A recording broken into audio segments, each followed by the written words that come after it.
Bismillahirrahmanirrahim. Assalamualaikum warahmatullahi wabarakatuh.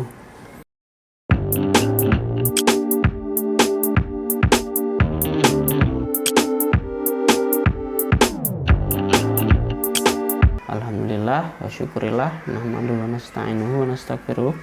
Asyhadu an la ilaha illallah wa asyhadu anna Muhammadan abduhu wa rasuluh la nabiyya ba'dah. Baiklah saudara-saudaraku seiman dan seakidah, mudah-mudahan Allah senantiasa melimpahkan keimanan dan juga menetapkan hati kita dalam Islam sampai akhir hayat kita.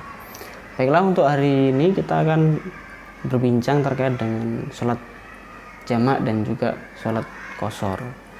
Jadi sholat jamak dan qashar ini mungkin sering kita lakukan ketika kita sedang berpergian. Misalnya kita akan pergi ke Jakarta menggunakan alat transportasi darat, berangkat pukul 10 siang. Nah, prediksi sampai Jakarta itu misalnya nanti pukul 6 sore, sehingga misalnya jam 12 atau jam 1 siang kita berada di kapal untuk bisa melaksanakan sholat duhur.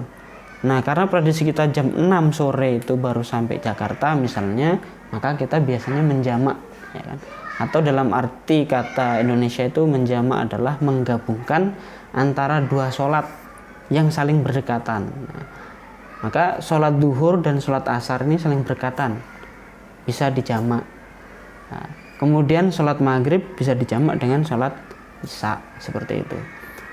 Tetapi kemudian kita lihat, bisa nggak kira-kira subuh itu juga dijamak gitu? Nah, subuh itu bisa dijamak nggak dengan duhur dan sebagainya, gitu kan? Nah, nanti akan kita bahas. Kemudian yang kedua itu qashar. Nah, kalau tadi jamak itu menggabungkan antara dua sholat, kalau qashar itu meringkas jumlah rakaat dalam sholat. Nah, misalkan jumlahnya 4, maka di qashar menjadi 2. Kalau sholat subuh tidak bisa di qashar karena cuman 2, maksimal 2. Tidak bisa di qashar menjadi 1. Seperti itu ya. Nah, kemudian bagaimana sih cara pelaksanaan sholat yang kita namakan jamak? Karena ada jamak, ada qashar, ada jamak dan qashar, seperti itu. Tidak sama gitu kan. Tidak seharusnya orang yang menjamak itu pasti mengqashar, tidak semua seperti itu. Atau kadang-kadang kita melaksanakan sholat yang di qashar bukan dijamak, dalam artian tidak harus dijamak dulu kemudian harus mengqashar, tapi ada beberapa hal yang membuat kita harus mengqashar sholat tanpa menjamak sholat dengan sholat setelahnya. Pertama yaitu sholat yang dijamak, mungkin kita sudah sama-sama pahami. Sholat duhur itu bisa dijamak dengan sholat asar. Seperti tadi, tragedinya adalah kita berangkat jam 10 dari Bandar Lampung sampai Jakarta, kemungkinan itu jam 6 sore atau jam 6 ketika mendekati waktu maghrib, sehingga tidak memungkinkan kita untuk sholat di perjalanan atau menghentikan kendaraan kita di perjalanan, walaupun memang bisa kita sholat dalam keadaan safar. Tetapi di sini biasanya kita mengambil untuk menjamak atau juga menjadikan dua sholat tersebut, duhur dan asar. Kita bisa laksanakan keduanya, ya kan? Kalau seandainya kita tidak tergesa-gesa, kemudian masuk kapal misalnya jam 1, nanti keluar itu bisa jam 3 atau jam 4, tidak ada istilahnya di situ waktu yang mepet. Atau misalnya kita keluar jam 3 karena belum masuk waktu asar, ya kan? Sehingga kita harus menjamak antara duhur dan asar. Kita bisa melaksanakannya dua sholat sekaligus dengan jumlah rakaat yang lengkap atau kamil, kalau tidak ada keadaan darurat yang kita harus mengqashar. Kemudian kalau selanjutnya kita lihat di situ adalah materi tentang qashar ya. Sholat qashar tadi jamak itu bisa dikerjakan dengan tamam, lengkap jumlah rakaatnya. Nah, kalau qashar ini adalah meringkas dari 4 menjadi 2. Jadi yang bisa diqashar itu adalah sholat yang rakaatnya genap, yang ganjil tidak bisa, seperti itu. Tadi misalnya kita mau berangkat, ya kan, mau berangkat ke Jakarta, kemudian berangkatnya itu adalah jam 12.15, sedangkan misalnya waktu duhur itu jam 12 lebih 10, sehingga waktunya itu sangat mepet. Atau seandainya kita di perjalanan berhenti di waktu maghrib, diberi waktu sebentar untuk bisa sholat, nah, tidak bisa mentamam atau melengkapi jumlah, kita bisa mengqashar. menjadi 2. Batasan maksimal ada 2, jadi sholat zuhur 2, sholat asar 2, dijamak dan dikosor menjadi 1. Itu biasanya kita lakukan seperti itu. Tapi ada lagi tragedi lain ketika kita itu melaksanakan sholat kosor bukan waktu dijamak.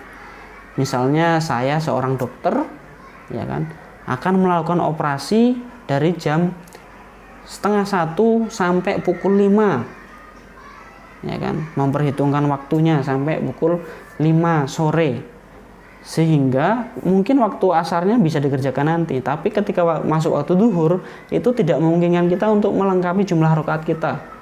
Misalnya waktunya sangat sempit, waktu zuhur berdekatan dengan jam operasi jam 12.15, waktu zuhurnya jam 12:10 misalnya, maka kita bisa mengkosor jumlah rakaat menjadi 2 dari 4 rakaat. Nah, kalau misalnya kita pahami di sini ada faktor takut kalau kita mengerjakan lengkap itu nanti adalah ditunggu oleh pasien, kan kasihan.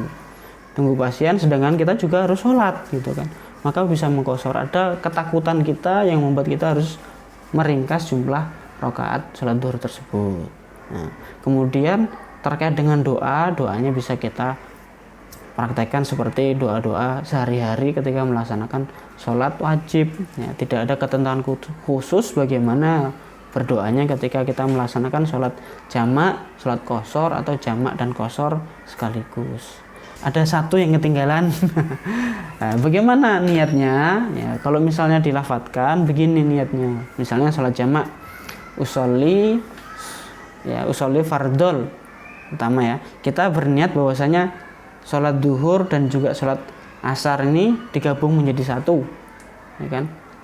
Usolli fardhu duhri jam'an ma'al asri lillahi ta'ala. Bisa seperti itu, atau bisa kita ungkapkan dalam hati, ya Allah saya berniat untuk sholat jamak antara sholat duhur dan juga sholat asar di waktu duhur sekarang. Seperti itu. Kemudian kalau sholat kosor sama niatnya, bisa kita niatkan, ya Allah saya berniat sholat duhur dikosorkan dari 4 menjadi 2 rakaat lillahi ta'ala. Seperti itu bisa. Atau keduanya menjadi 1, ya Allah saya berniat sholat duhur dijamak dengan asar kosron lillahi ta'ala, dikosor menjadi 2 rakaat lillahi ta'ala. Itu mungkin dari segi cara praktek kita melaksanakan sholat jamak dan kosor. Apabila ada yang tidak dipahami, saya mohon maaf karena ilmu itu milik Allah dan kekurangan itu hanya milik kita semua. Akhirul kalam, wassalamualaikum warahmatullahi wabarakatuh.